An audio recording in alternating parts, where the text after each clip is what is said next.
โทษพี่น้องเนาะเออเปิดภาพมาวันนี้พี่น้องเนาะตอนเช้าสุกแล้วบ่ยังตะปูลายอีกทั้งนี้นี่เต็มตะปูฟืนนึกมัน กันลัดบิมันแหละ เละเลยเอาไปแล้วเอาไปแล้วเปิดภาพมาตอนเช้าพี่น้องเนาะมื้อนี้มาทางบ้านคือเก่าพี่น้องเนาะทางบ้านเบาโกพี่น้องนะสร้างผลกระมาเอ็ดต่อมื้อนี้ก็จัดไปอีกขั้นตอนหนึงพี่น้องเนาะแต่ว่ามื้อนี้ก็ชื่อว่าบ่เห็นมีแดดมีหยังเด้อพี่น้องเด้อมืดครึ้มอยู่พร้อมตอนเช้านี่ตอนตีสี่อันมีฝนพี่น้องฝนตกพี่น้องเนาะทางนี้น้ำก็เริ่มบกแต่ว่าใสพี่น้องเนาะอยู่กลางนี่ลึกเด้อยู่บนนี้ลึกแห้งเดี๋ยวนี่มองนี่เห็นบ่ลึกแห้งได้มองนะอย่างว่าหัวนี่วิดโลเนาะยืดลงไปกับวิดคือกันอันนี้ก็เป็นพวกเบาโกนนี่แหละพี่น้องเป็นแม่นะเปิดภาพมาเด้อพ่อแม่พี่น้องเนาะก่อนอื่นหมดกทักทายสบายดีและสวัสดีเด้อพ่อแม่พี่น้องเนาะเพราะว่าสิอยู่ภายในหรือว่าต่างประเทศก็ยินดีต้อนรับเข้าสู่ช่องเบาโกสนบทสอบปลาวพี่น้องเนาะมาวันนี้พี่น้องเนาะมาอัปเดตทางสร้างเพิ่นสาบเฮือนคือเก่าคือเดิมพี่น้องเนาะมื้อนี้ก็ไปอีกขั้นตอนนึงนะพี่น้องเนาะแล้วก็สิถ่ายบรรยากาศตอนที่เพิ่นโบกพี่น้องเนาะหรือว่าเพิ่นสาบแล้วก็ทางบาโกเองก็สิบ่ได้อยู่เฮือนนะพี่น้องเนาะมื้อนี้สิขึ้นเมื่อผู้เมื่อสวนอะไรพี่น้องขึ้นเมื่อสวนเมื่อซีดหญ้าคาหญ้านะพี่น้องเนาะประมาณสิเที่ยงบางทีก็สิกลับมาคืนพี่น้องสิกลับมาเฮือนนั่นแหละพี่น้องนะสำซาชีดแล้วพี่น้องเนาะชีดอยู่สวนไม้นั่นแหละพี่น้องเนาะ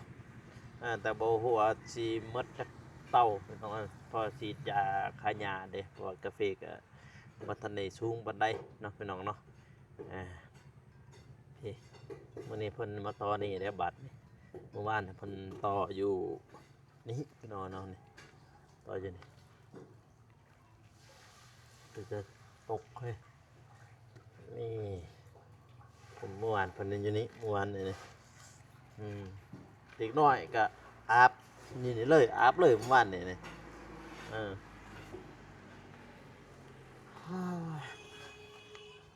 ดนี่ว่าเฮ็ดทางหน้าอีกบัดนี้ข้าวเดียวพี่น้อยปูนหมดเป็น10พอแล้วว่า10สอบปูนพอแล้วบ่ฮะแม่นบ่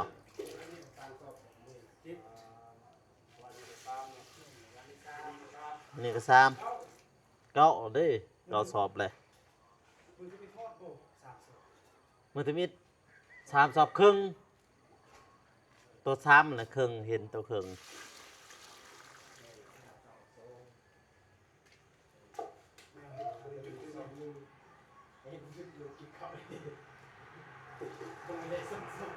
จังไรเนาะคันแล้วตัวนี้เราก็ต่อเบื้องนั้นเลยเนาะนั่นบ่ต่อคางเบื้องนั้นเลยก็ได้ดิใช่เบื้องน้องเห็นบ่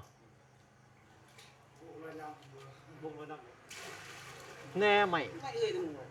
เอาเลยนี่จังไรได้ต่อคามาอันแต่ว่าแม่นบ่ตอกขามาจะตอกห่านนะก็มีข้างเลยตอกนี่ใส่ลูกตุ๊กมาครับโยนใส่รูคันมางออกตัวนี้ได้ก็นี่เฮ็ดเอาไม้ตัวนี้เฮ็ดอันนั้นก็ได้เด้อพอเฮ็ดคายยังเอาตัวนี้นี่ไม่เบิ่งนี่พอมื้อนี้คอยก็สิขึ้นเมื่อสีดยาอยู่สวนพุ่น ประมาณสิ้นเที่ยงบางทีจะมาแล้วประมาณสิ้นเที่ยงก็สิมาสามมันแล้วมัน5-6เต้านี่นะอยู่สวนหันจีดนางก็สิมาแล้ว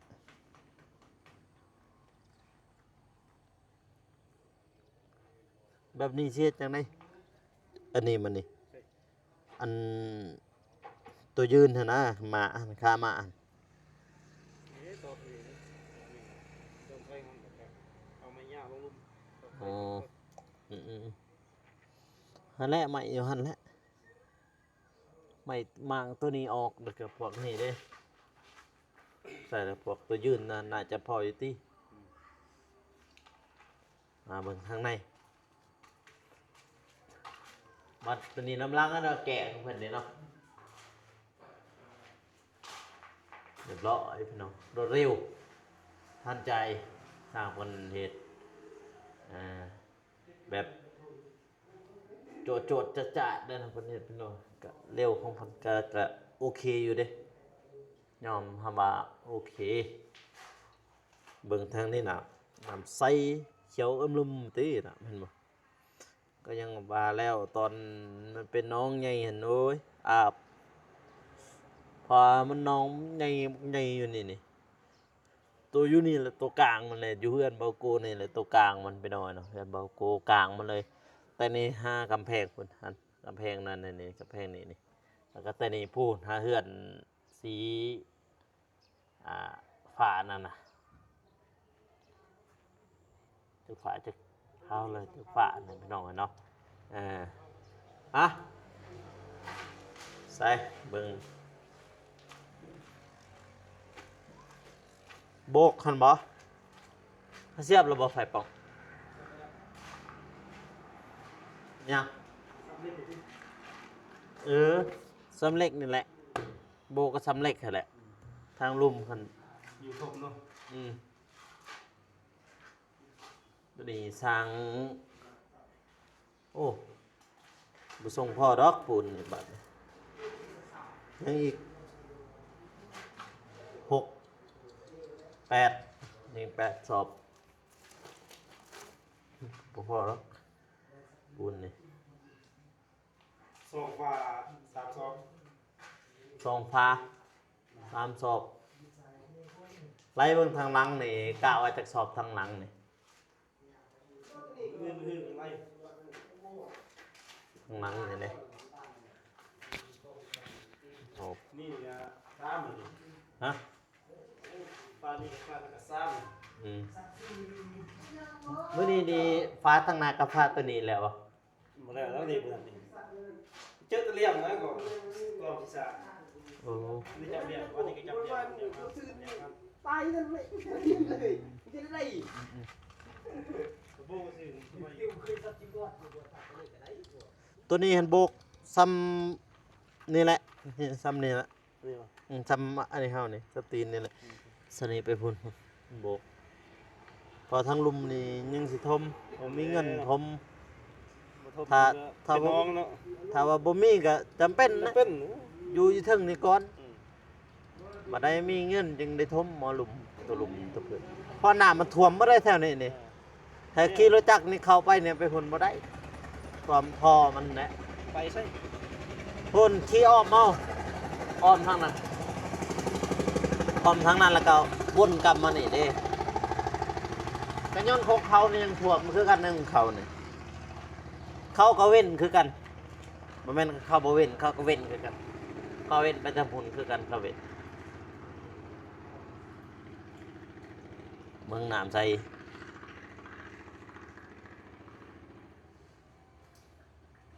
ยามฝนนั่นแหละน้ำมันมีอยู่ยามแรงมานี่บกเบิดอยู่ในก็บกจงโลงนั่นแหล้วตัวทางนอกนี่ก็บก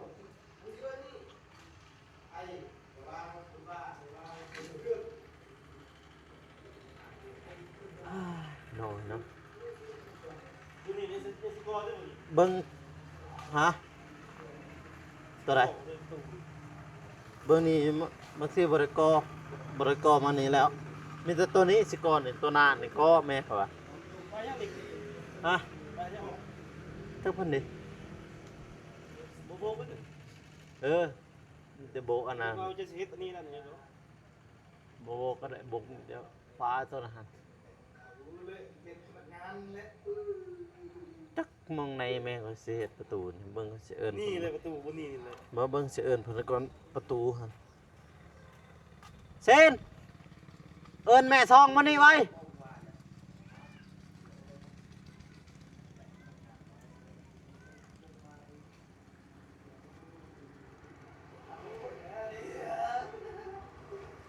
ตามเพิ่นก่อนนะพี่น้องเนาะตามแม่เพิ่นก่อนว่ามองได้เพิ่นทายถ้าเบิ่งแม่เพิ่นสิอันเฮ็ดมองได้ประตูอะพี่น้องเอ้ยระวังตุกถึงนกเสือหัวได้ นอกข้างเขาเดียวที่ ไอ้พอดีกูเพิ่มจุดเลยกูเพิ่มนี่อะไรมันยืนใหญ่ใหญ่ตัดตัวข้ามโตมคือปัญญาข้าไม่ได้ลอง หันหน้าไม่ตัวนั้นเด้ต่อแล้ววันนี้บ่ใช้อยู่ใช้เศษประตูอันตัวเล็กหั่นอยู่นี่ว่าประตูเล็ก บ่ตัวนี้ประตูวงไงพอจะว่า ประตูไม้ ประตูไม้อันนั้น ประตูไง คนนี้ บ้านเล็ก ตู้เล็กกันตะก้อนเขาว่าอยู่นี้ น่ะก็ก่อขึ้นได้บัดนี้ นี่พอจะก็แล้วตอนนี้มันมาลงโคงแข็งอ๋ออยู่ในในบริเวณอยู่ในในลวงเลย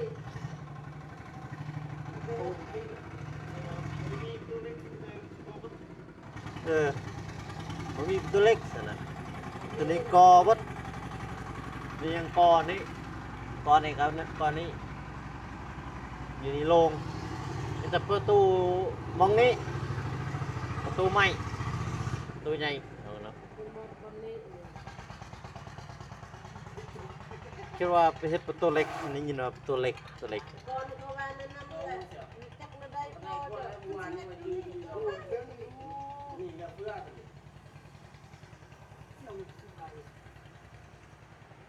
เขาเห็นว่าเฮ็ดประตูเล็กกับห้องนึง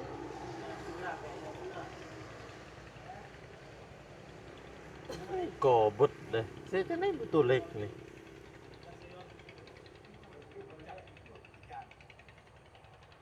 เดี๋ยวประตูเล็กทุบออกก็ได้ทุบตัวนี้ออกก่อตัวนี้ขึ้น ก็สอง ตัวนี้ก่อนี่ห้องนี้นี่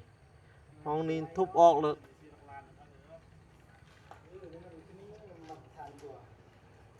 นั่นแหละบ่ปรึกษากันเฮ็ด เขาบอกดูแม่นเขาบอกเพราะนั้นเขาจะเห็น มีแต่ทุบตัวนี้ออกก่ออยู่นี้บัดนี้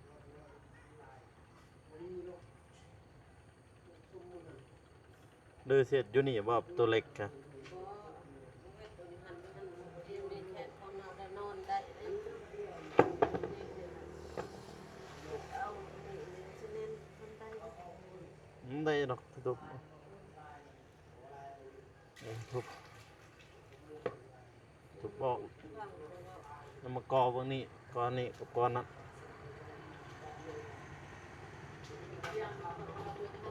จงวางเสียงวางบนนี้ลึกกระเพทันเลยออกขึ้น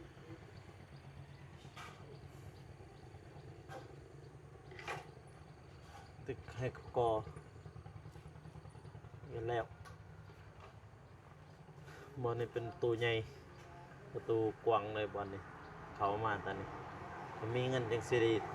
ทมโตเบิดครับแต่บ่มีก็บ่ได้ทมเราเป็นตัวนี้นี่จำเป็นอยู่ในนี่ก่อนนี่คันว่าทมนี่ตั้งแต่หน้าบ้านแล้วเนี่ยมันนี่ทมอยู่พุ่นอยู่อันนี้นี่มาจะหลายเติบอยู่ตัวน้องครับย้ำแรงหมดเลยชมจะมีเงินบ่มีก็ ก็ย้อนของเขาอยู่ถึงยังท่วมพี่น้องอะเนาะอยู่อันนั้นยังท่วมได้ของเขาเป็นภาษายังสำนีสิบ่ท่วมก็ย้อนรถจักรไปก็โอ้ยจะเห็นในคลิปนั่นแหละพี่น้องเอ้ยในคลิปที่บ่โก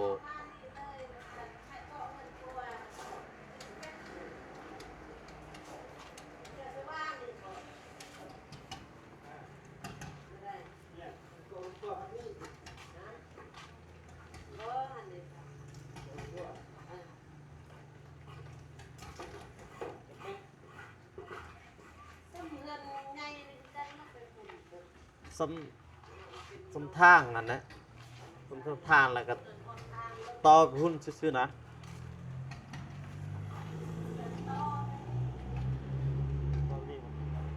แบบต่อยังไปนอกอันนี้ เศร้า เออเสาอันนี้เกาะมันนี่มันนี่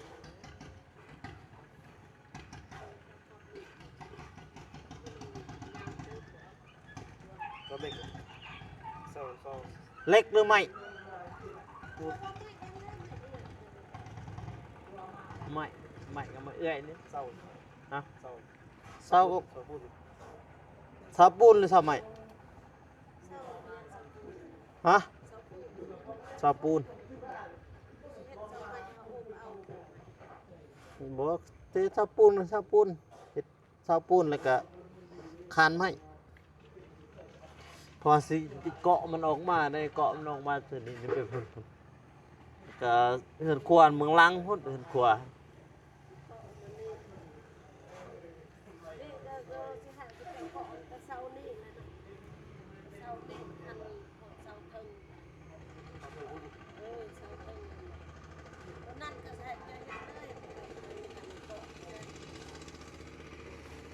ก็นี่ลังตัวนี้ลัง ฮะ ลังนี่ก่อนที่กันตัวนี้ตรงอันนี้บ่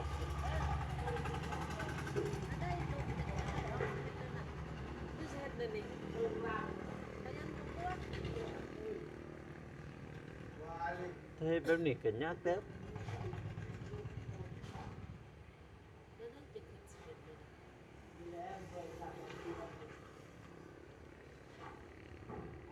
แต่ก็นั่นแม่คือในนี้ แบบนั้นก็ได้แบบนี้นี่นะเกาะไปพุ่นแต่น้ำมันสิโยดลงหัน ทางโทรดำลงชั้น เออ เพราะว่าไล่เพียงนี่ก็น้อยเรื่องนี้มันทานคอยข้าวไปหันนี่คนยังเป็น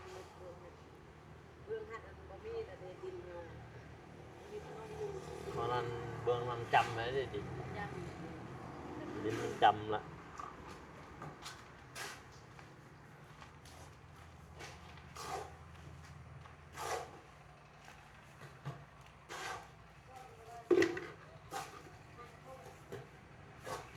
คันบ่มีคนอยู่นะ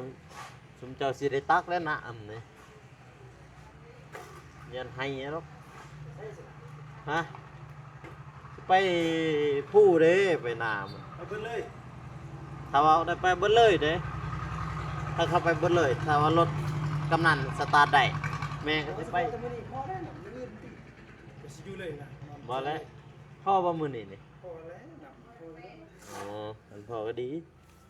อย่าโนบ่พ่อแหน่อยู่น้องละตักเอา ดีกันแล้ว ยันไออยู่ตักน้ำแต่อันนี้แต่ลุม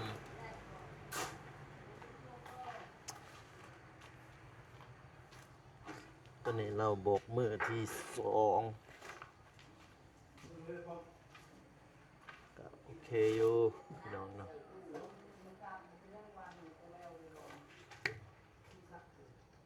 โอเคสร้างมันโบกลอยเกิน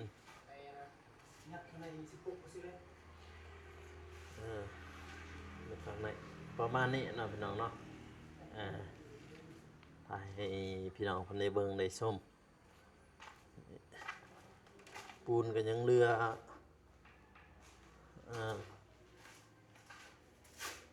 โอ้แข็งเลยตัวนี้ ยก ยกเอ้ย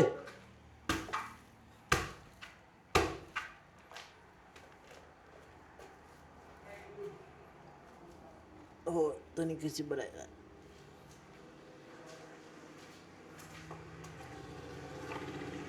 มาบ่เบิ่งยังได้บ่ปูนตัวนี้คันบ่จะใส่เลยได้บ่แต่ว่าเบิ่งคือยังได้อยู่ยังบิได้อยู่ลองบิมาหั่นได้แต่ว่า ได้อยู่แล้ว เบิดแล้วถ้าอันเอาตัวนี้อีกยำสิแข็งฮะ บัดแต่นี่ไปหันเอาสิก็ซ้ำแอวบ่นี่คือว่าก็สุดเลย ทำไร นี่มันแหละมันสมุดแถวนี้มันนี่ สิกอหัน ก็สิก็จำหาเซานี่บ่หรือสิก็ซ้ำแอวแล้วก็ใส่เล็กอีกไปหันไม่ได้ กอดินบล็อกบ่อิหยัง บินบล็อกนั่นแหละ เปิดให้มีภาษีภาษา ภาษีภาษาแนวเด็ดจังไดกระทมมันเลยเด้ตัวนี้ แต่เฮาทมแล้วอ่ะนะขึ้นเทิงนี่เฮาทมไปหันซ้ำนั่นนี่คือเฮ้เดเทตรง บางทีก็กอซ้ำอึกนี่ก็ได้มันมีดินบล็อกสำนาหัน ก่อนเด็ดสู้ตีสู้พวก ก็บ่สูงนะ ไม่จับมาทับกันเลยจับมาเพียง เออ เดี๋ยวทำเส้นทั่วเลยทั่วทำทั่ว ตัวนี้ตัวนี้เนื่อนครัวอยู่นี่เติ้นควนทางหลังเพอสิตอมออกมานะสิตอมออกมาแต่ละหันแต่นี่นี่เช้านี้นี่ตอนออกมาหันนี่ แต่ที่เลยแต่เข้าดีเลยเข้าดีมันพูดว่า เช้าได้ไหมเจ้าวะ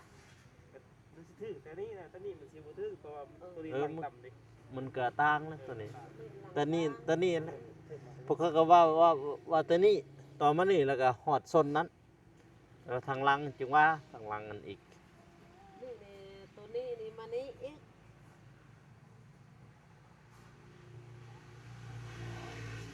บัดบนนี่เขาเดี๋ยวยังมันเปียกหมดกับสตั้งเสาน่ะได้อยู่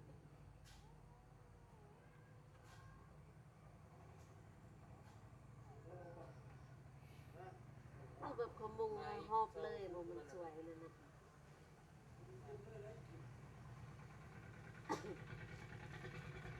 มุงมันเขาว่าสังสีเหย้ามุงตรงนี้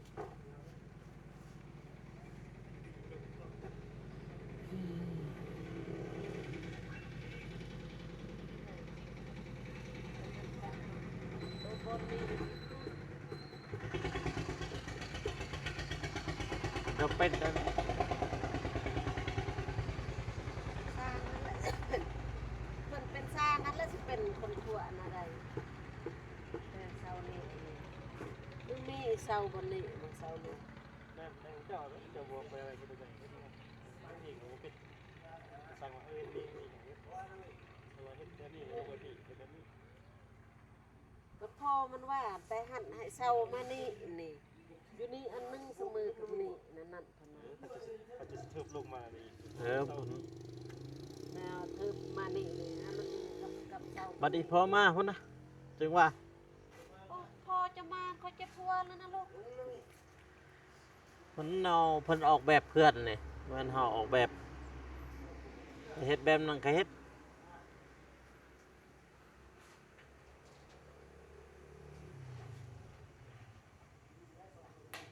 คันสิท่าเพิ่นเฮ็ดแต่มันบ่แล้วจักเทื่อเลยคันพวกนี้ให้ติดหนี้อันฮอดเก็บกาแฟนี่ก็ให้แล้วนะตอนนั้นต้องจะบอกเลยได้ตอนนั้นแบบเงินเฮามันบ่พอแล้ว อืม คันมาเจ้าตกลงอ่ะนะนั่นน่ะตัวเฮ็ดเมืองนี่ จะเฮ็ดมาเบิ่งเนาะเฮ็ดอันต่อมาเบิ่งเนาะมาเบิ่งนี่มันจะถ้าสิงามก็มีแต่ตอนนี่ต่อแต่ส่วนนำมานี่เฮ็ดเสาอยู่นี่อันนึงนี่นี่ละสำพอยืนเสานี่ มันแต่ก่อนมันว่าหันเด้เสาใหม่ต้นนั้นเองสิอนามัยแล้วก็ให้ตั้ง เสาก ระเทินเสาปูนเสาปูน เสาปูนเบิดเลิศ คอยว่าจะสิเฮ็ดปกไปคันว่าแม่นใหม่เบิดแต่นี่ลง พอตั้งนี้เสร็จทางไปพุ่นไปเฮือนตัวนะฮะ เพื่อนต้นนั้น นก็บ่แม่นสิได้มั่งมันจะทางนี้เฮ็ดทางไปพุ่น ใหญ่เติบ ถ้าเสียตัวนี้ก่อนหั่นเก่าแล้วจะต้องได้ถมหาทางถมตัวนั้น มันนี่เนี่ยบ่ เออ บ่ก็คิดนั่นนี่ลูกเพิ่นทอกแล้วเศร้าแล้วมันก็แล้วซ้ำพอดีเฮาสิทมมันนะ เอากระต่อตอมอก่อน เออ เออ ตอมอประมาณตัวทมเหมือน สำหันอันเฮาตักดินใส่กำนันเฮาทอกเอง ได้อยู่ดอกเดี๋ยวนี้เขายังเอาดินอยู่พุ่น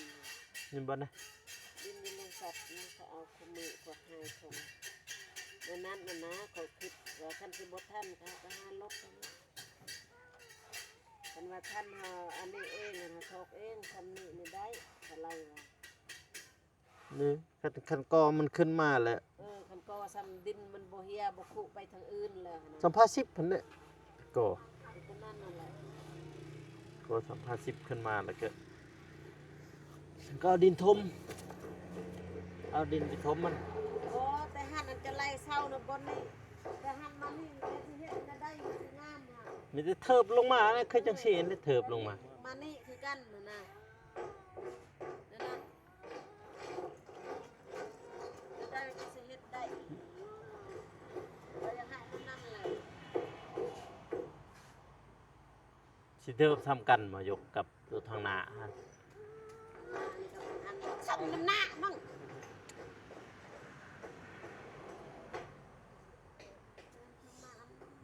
สูงกว่าตั้ง บ่นะนี่ตัวทางหน้าตัวนั้นนะเออ ตัวนี้จะมานี่ตัวนั้นลงไปพุ่นลงมานี่ตัว เออ งาม เออ งาม นั่นแหละมันได้ตัวนี้หันมานี่ตัวนี้มานี่อ่ะ เห็นระบบเดียวเลยบ่ได้ ตัวนี้เนี่ยไปหันบ่ เออ สไตล์ระบบเดียวเลยบ่ได้ คือนั่นบ่ จัก